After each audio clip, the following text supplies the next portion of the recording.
We do our spiritual mind treatment and then nothing happens because we are placing confusing orders.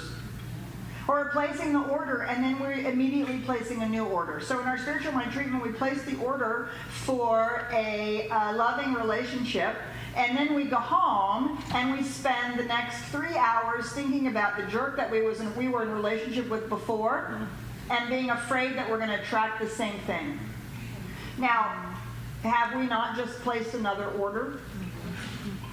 The one order we placed consciously, the other order we placed unconsciously.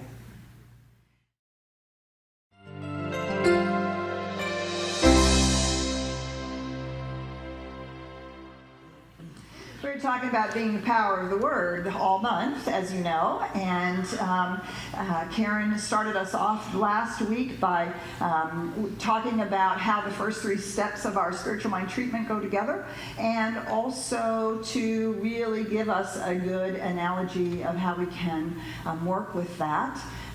And began hammering home what it is that we're doing in the center of this deep spiritual technology. For those of you who are watching online, you might want to check out the last 2 talks. If you haven't seen it yourselves, you might want to go ahead and check those out because they build on each other. So today we're going to dive in a little bit more on what are we doing in our spiritual mind treatment. We've sort of built the spiritual legs for it when we think about the recognition and the unification steps of our process. So the first 2 steps of treatment give our spiritual mind treatment, spiritual legs, so that we're not simply affirming things out of the blue. We don't just say, the sky is purple because we wish it were. We actually are using deep and profound spiritual truths and spiritual principles which we are aligning ourselves with. And so the first couple steps of treatment give us that place. And then the third step of treatment, we begin to allow the creative word to come forward. And it is the place, it is in our spiritual mind treatment, the first 2 steps of treatment are to give us the place from which we speak, not for what we want. Yes. Huge difference. Which is why the first couple of steps of spiritual mind treatment are these deep stages of mystical consciousness, deep stages of awareness. And it shifts us into our spiritual identity so that we speak from that spiritual truth when we are declaring and affirming and claiming that which we want to have manifest in our lives. And so we're going to pick up there. And then what I really want to do in this talk today is to really help us make it real. Because without making it real, it's just nice words, isn't it? How many of us have done a spiritual mind treatment going, I have no idea if I'm doing this right? Yeah, right? Or I've done a spiritual mind treatment and go, wow, that didn't sound anything like my practitioner's treatment. Or, I just don't like using this form. I don't want somebody to tell me how to pray or what words to use. I'm just going to do it myself. Right? But our spiritual technology has, over many, many, many years, been unfolded because it is designed to shift consciousness and to make real to us that truth which we believe, or at least which we say that we believe. We need to move it from saying that we believe it to having it be real for us. Right? Because we use a lot of shorthand in the science of mind. We use a lot of shorthand that says, change your thinking, change your life. Actually, that's shorthand for change your belief, change your life. And we say your thoughts create reality. Well, that's shorthand for what you believe to be true creates your reality. And so our spiritual mind treatment is a technology that's designed to get under just our thinking, our affirming brain into that subconscious theta brain waves where our deeply held beliefs and truths are lodged, and to literally rewrite those into alignment with what we believe to be true, or what we say we believe to be true. We want to actually embody that we believe to be true, because it is in the embodiment of it that the universe says, oh, I got it. I got it. And then its job is to make it happen. So we're going to work on making it real today. Yes. So, I love to eat out. And so I have a lovely menu here. Do you know how many restaurants Addison has?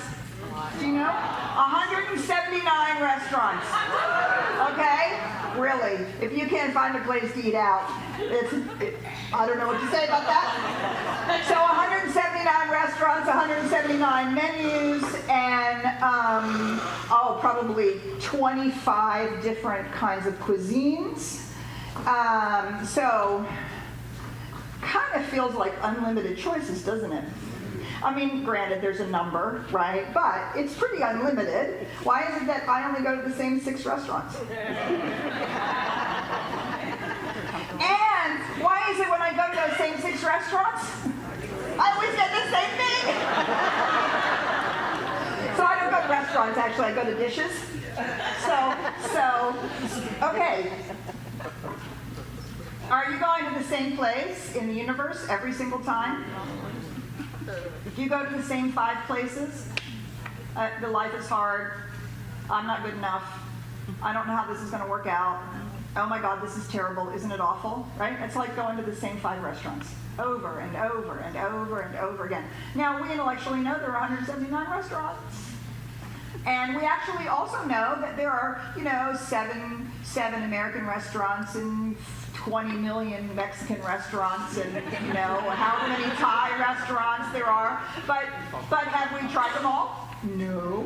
We still go to the same one. So I have chosen this lovely diner that I like to go to. Oh, waiter. Oh, waiter.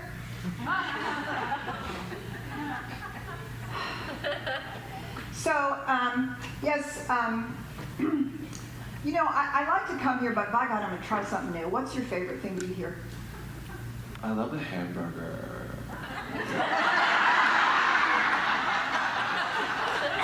Well, that's great, but, I don't eat buns.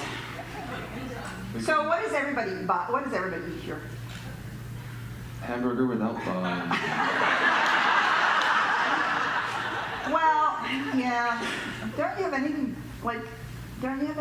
Chinese food? Chow mein. Chicken. Want that? So let's see. Yeah, you know what? Actually, I'm going to have the chow mein with the hamburger. Special. Yeah? Sure. Okay. All right. Okay. No, wait. Do I like hamburger? You love it. I feel it. Boy, everybody else gets hamburger, right? Everybody else gets hamburger, and you think I love it with the chow mein? Well, I don't always know what I want. Yeah. So I like to, I like to make sure I'm like getting what everybody gets. Do you really think everybody gets hamburger with chow mein? No.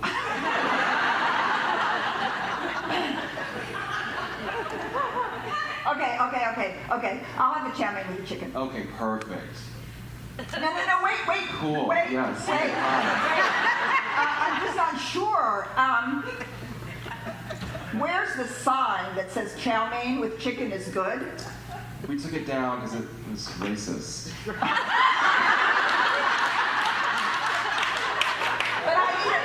I need a sign that I'm eating the right thing. How will I know? Just gotta feel it. Just go with the flow. God, you're one of those people. I'm so glad you joined us today. That makes you a part of CSLDallas, and we love that our community continues to grow. And we also love to give great spiritual content. And a way that you can participate in our community is financially give to it. It's easy to do so. Go to CSLDallas.org and hit the give button. Or you can set up a text giving mechanism at 972-954-4404, a safe and secure way to send us money whenever you watch a great message like this. So thanks for giving, and buckle up, because here comes the spiritual content. I want to know that I'm getting the right thing. I want to know that it's nutritious and helpful and good for me, that it's going to taste delicious, and that it's not too weird. Saint Charmaine's weird girl? Well, I don't know. Could be.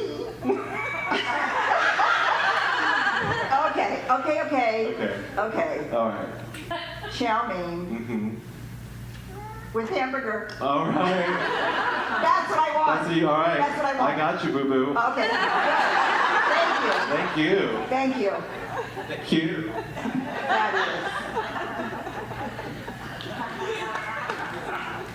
is. Does any of this seem familiar to you? So when we do our spiritual mind treatment, and when we do our affirmative work, you actually have to know what you want. How many of us go into the restaurant and actually ask the waiter what the waiter likes? As if that is going to somehow illuminate what we ourselves are like. So we check our files. You know, is my mom going to like this? Is my partner going to think this is a good idea? Whatever it is. And how many of us don't actually know what we want? So when we do a spiritual mind treatment, we actually have to know what we want and where we're going. Now, it can be something very specific, right? I can actually ask for chow mein with hamburger. Or I can ask for the dish as it's presented. And I can be as specific or as open and generic. I can actually go into a restaurant, especially one where where the chef is a little more creative, and I can actually say, I think I want something kind of Chinese. What's your specialty? Will you just make it for me? I get to do that. I can also say, I want the mushu pork, but I can't use the pancakes because I'm gluten-free. So don't bring me the pancakes, and can you please put the plum sauce on the side? Do you see? There's not a right or wrong here. If I want mushu pork, I can ask for that, and I can ask for it exactly the way I want. If I want somebody to surprise me, I probably have at least picked the genre of restaurant, of food I want to eat, right? And then I can say, well, let's see what's the special. I'll just have the special. Let's just see what happens. And everything in between. And how often do we either over-specify the form of the thing we're wanting to experience in our life because we're looking for a deeper relationship, a quality of life experience we want to have, we want to express the divine more, and we start trying to give it form and definition when we should be saying, let's just see. On the other hand, how often are we unwilling to be specific? No, actually want a healthy relationship, not just any relationship. I actually want a healthy relationship. Or no, I actually want a job where I can give my gift, where I like who I'm working with, I'm doing this kind of work, and I'm financially supported. Do you see? I can be as specific or as general as I want to be. What's the most important thing? This is not knowing important. what you want. Knowing what you want. Once you know what you want, what's the next most important thing? You have to place your order.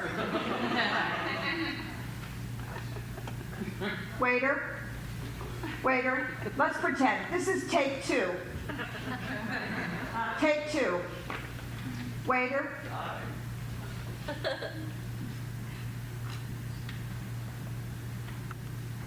Hi. Yeah, I don't know what I want. Oh. Want to come back or? Yeah, come back. Okay, I'll come back. No, yeah. Wait, I'm here. Hi.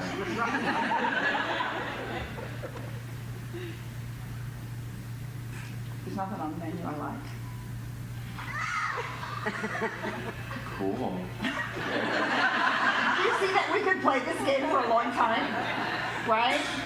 He cannot do anything for me unless I actually place the order. Yes. Yes. Right? We can do this dance all day. And what happens if now I say, I don't think I want that chow mein with hamburger. I would like fried egg sandwich. Great, we can do that. Okay, now he's going to walk away, right?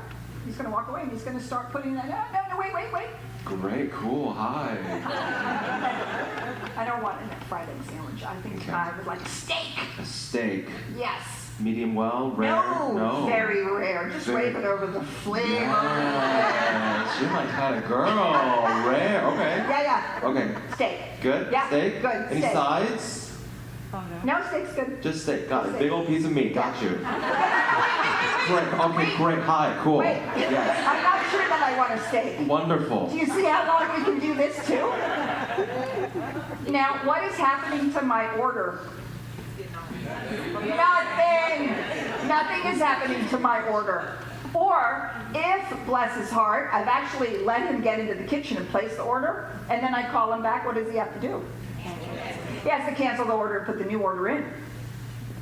And how many times do we do that? How many times do we cancel the order?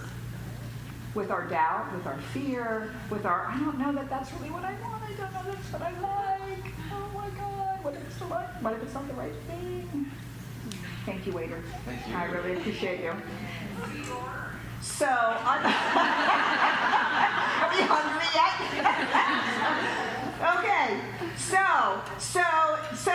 this is often why we do our spiritual mind treatment and then nothing happens. Because we are placing confusing orders.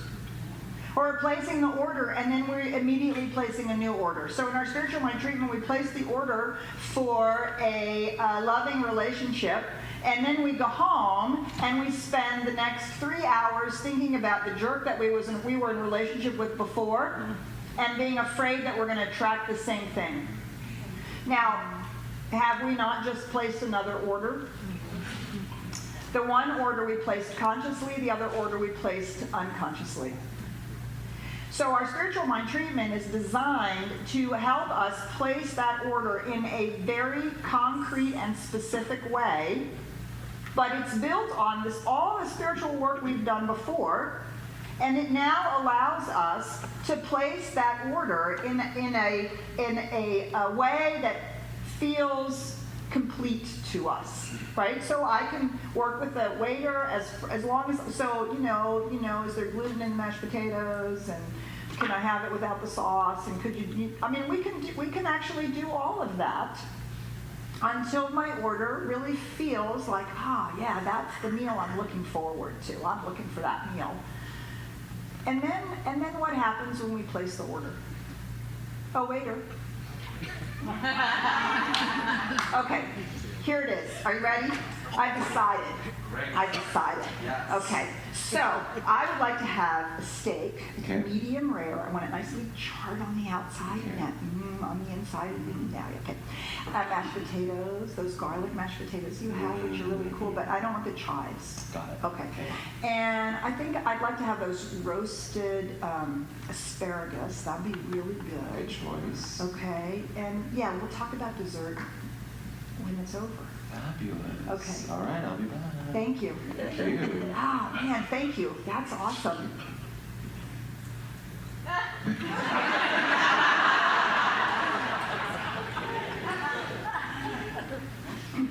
Sure. Isn't this a fabulous restaurant? Come sit down, come sit down. I'm so glad you decided to have steak with me. Steak? Yes, I'm having steak. Have you ordered? Are you going to order something? Okay, but we'll order in a minute, yeah, and it'll be good, and we're having a good time sitting here talking, right? And what's happening to my order while we're talking? It's being cooked. My order's being cooked. Sharon and I are having a lovely conversation. We're looking at all the lovely people. We have all kinds of things going on, right? And what's happening? What's happening in the meantime? Sharon, what's happening to our order? Your order is being prepared. That's right. Well, let us quickly pretend that you've ordered. Okay? Can we pretend that you've ordered? All right. So what's happening while our orders are being prepared? We're enjoying ourselves, aren't we? Having conversation. What are we not doing? Worrying. We're not worrying about it. We're not thinking about it. We're not worried about it. So what does that mean? We're sitting here expecting. We actually expect the order to arrive, don't we? Exactly the way that we ordered it. And we're not thinking about it at all, are we? You just released it. Yes. We just, and then what did I say to the waiter? What did we say to the waiter after he took our order? Thank you. We said, thank you. Didn't wait. Because thank you is that response. It's so automatic that we can let the order go. Thank you.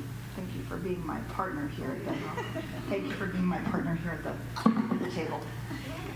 Right? So there you go. So we set the order, we give the order, and we say thank you. It is an automatic response, isn't it? Okay, so I need my kitchen, I need my chef. Could I have my chef over here, please? The chef over here who's going to be preparing my steak. Now, Sharon is not actually sitting with me because she knows what I do at restaurants. Do you think they're making my steak right? Do you think they actually know how to make medium, well, but not well? Someone, they make that shoe leather a lot, right? Oh, they overcook the steak. I better go check. So, how's it going in here? How's my steak?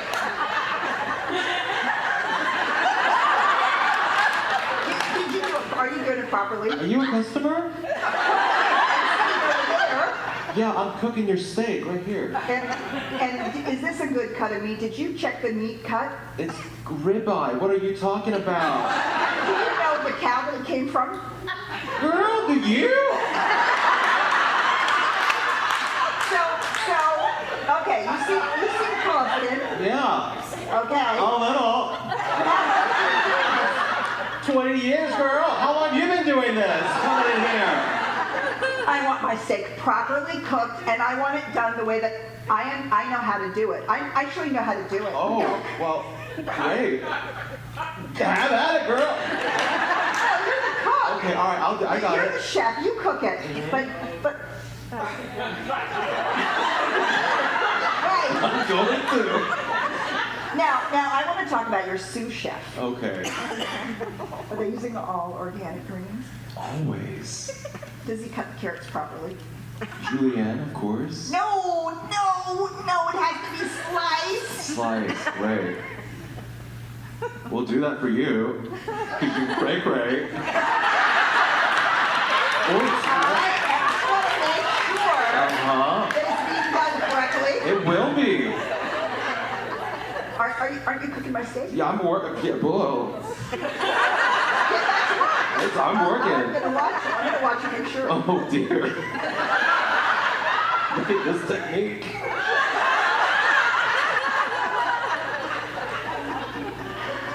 I don't know whether I can trust you. You can. I'm very good at this. How long have you been doing it? 20 years. Where were you trained? Le cordon bleu.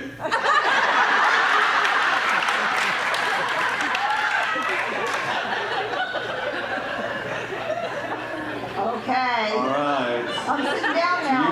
You better sit down.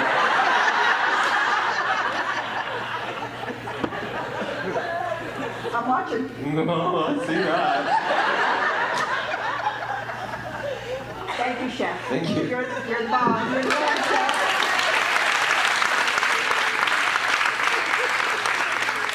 Does this look familiar to you?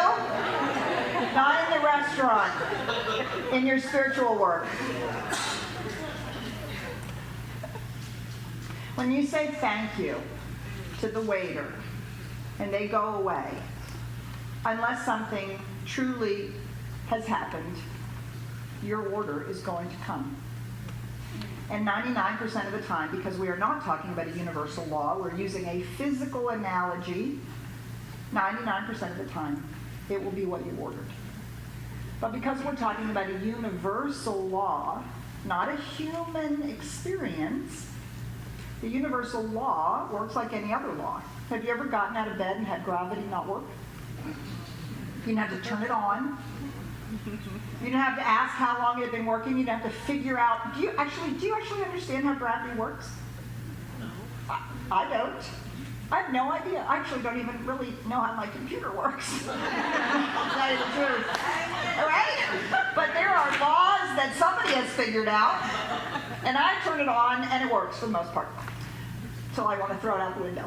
But again, physical things, right? We can use these physical things as analogies, but they will always break down because they're in the realm of the finite. We push it too far, and we can always find exceptions. But the idea here is that in the spiritual mind treatment, we're using universal absolute truths. In universal absolute truths, there are no exceptions. There's no exceptions. There's no human interference. The law doesn't get a headache one morning and decide not to show up to work, right? There's none of that. It is a universal spiritual principle that when we place the order has been received. So I want to read to you from our beautiful book, Stephanie Sorensen. She says this about when that order is being received, and we know that it's being taken care of. She talks about the step of gratitude. This simple step of joyous thanksgiving and deep appreciation is vital to our treatment because it affirms our conscious acceptance of the reality of our spoken word. I've ordered my steak. Is that steak a reality even though it's not yet on my table? Yes. Absolutely. Right? Thanksgiving affirms our conscious acceptance of the reality of the spoken word. We are blissfully one with the very image we have spoken into law. We see it, feel it, and understand its presence as a tangible thing within us. Sometimes you place your order, you're already salivating, right? Because you know how good it's going to taste. It's a tangible thing within us. So we do our spiritual mind treatment. We do the work in the creation of the order, in the building of the, Thomas Troward calls it a spiritual prototype. We often use the analogy of the seed. That order is like the seed. And when we really feel the efficacy and the reality and the vibrancy of that seed, it is as if we are giving our order over to the universe. We use the analogy of planting it in the soil. And the law goes about and does its business, and it is as good as already grown into what it's going to be. Now, when I order in a restaurant, can they bring it to me immediately? Only if it's fast food and it's been sitting under the lights. Do you get to make anything specific about it? No, you got to take that one. How good is it? Right? There is this fabulous thing called the law of growth. The law of a growth. And so if we take this idea of the seed in our spiritual mind treatment and we're really working that seed till it becomes real to us, tangible to us in our consciousness, like really real to us in our consciousness, that seed actually becomes its own spiritual energetic. And it's attracting to it and it's working in the law, in the universal law, exactly the way a seed works in the soil. And it grows. But it doesn't just go from seed to corn plant in 30 seconds, does it? I actually hope they're lingering over my steak, right? That they're preparing it well. I hope that they're taking time. How many of us like to go to scratch kitchens because they're making everything from scratch? How much better the food is. might take a little longer. You can go to places, menus that say this, you order this, the order this is going to take 15 minutes. But it's worth the wait. That's part of the trust. When we say thank you, we've made it real to us. We've made it so real that the seed actually goes and has a life of its own. And our job is to let it have that life. And sometimes I think we have been confused by the teachings of Jesus, who had instantaneous healings, right? And we add on to that our instantaneous gratification society. And we do not have the patience to let something grow. Right? And we think if we don't have it instantly, that either we didn't do it right, the law doesn't work, or the universe doesn't want us to have it. But if you plant a tree, you're planting it for your children, aren't you? Why even bother planting a tree? You might not get to experience it, right? But you know that that's the whole point. So many of our treatments are instantaneous treatments. Yes, you need a healing. You need to manifest some money right now. You're bleeding and you got to put a Band-Aid on it. Absolutely. We can manifest things instantaneously. But we want to build a consciousness. We want to build a consciousness of health and a consciousness of wealth and a consciousness of experiencing oneness and a consciousness of having our lives unfold in the manner that we have ordered. Do you see, that takes time for that consciousness to grow? Or we decide we want to learn something new, build a business, become an artist. And we think, well, if we're not successful within the first 6 months or a year or 2 or 3, that we're a failure. Things take time to grow.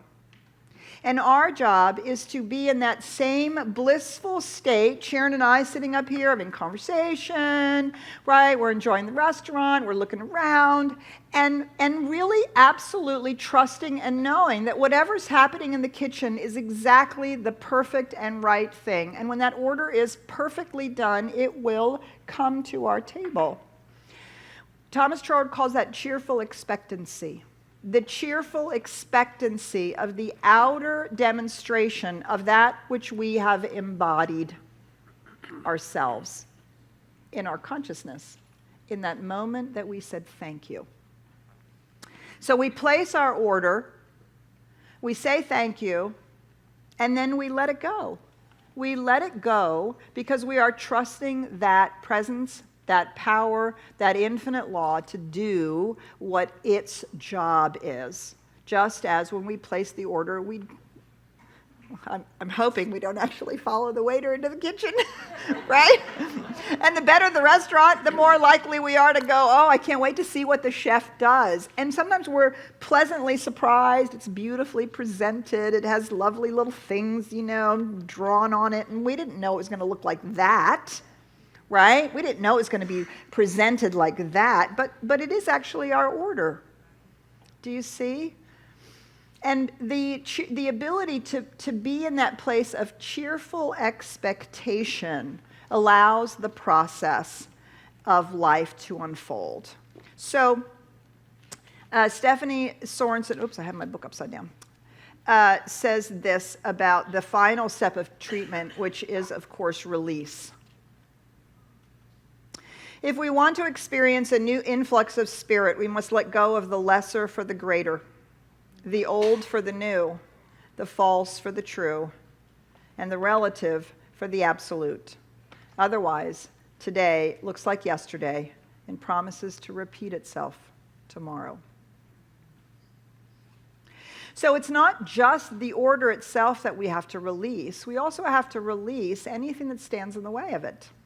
Our need to figure it out, our need to know exactly what's happening, our need to know exactly how it's going to pan out, exactly what we need to do. Could I have my game plan now, please? Even though I know this thing is going to take 5 years, I'd like to have my whole game plan now.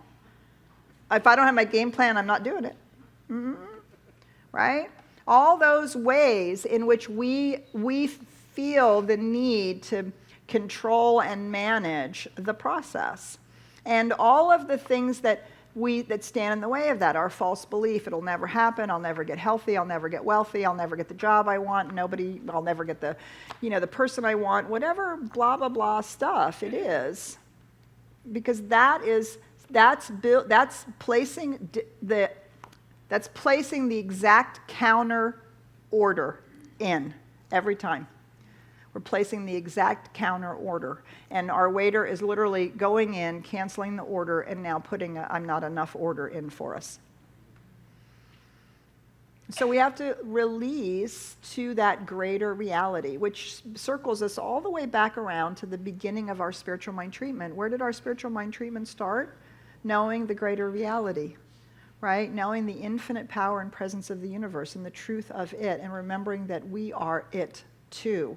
And then when we drive our car and we place our order, do you see we're in the flow? We're speaking from that place of knowing that, of course, this absolute reality is out picturing in this way in my life. And I've spoken the word, I've planted the seed, and I'm now allowing the process to unfold. Now, there's lots and lots and lots of more things we can talk about. So, I'm doing the workshop, Manifestation and Mysticism, this afternoon, because the first part of our spiritual mind treatment is the mystical experience of oneness. And the second part of our spiritual mind treatment is the directive practice of manifestation. And the two of them together are unstoppable.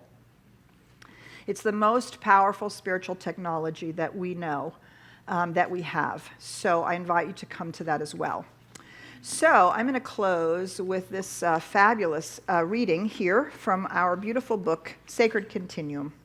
I just invite you to close your eyes and just listen to what she has to say. Rather than our prayers, our spiritual mind treatment, being mere spiritual oasis, where we retreat from the bad and the ugly of daily living and seek to change it, spiritual mind treatment can serve as a permanent template for our moment-to-moment perception. Our moment-to-moment perception of what is in the face of what may appear to be. The act of perceiving what is by no means passive. It is an active, intentional opening within ourselves that enables us to recognize spirit as the only presence in every moment. From this higher, broader perception, we are more capable of giving the creative power of spirit more meaningful, directive expression through our thoughts, words, and actions. The activity of perceiving what is an exercise in spiritual awareness that allows us to recognize the presence of peace in the midst of violence, war, and chaos, the presence of love in the midst of abuse and abandonment, the presence of joy in the midst of sorrow and pain, the presence of wholeness in the midst of disease or illness, and the presence of abundance in the midst of limitation and poverty. The truth is revealed to the mind set upon the infinite spirit. And so it is.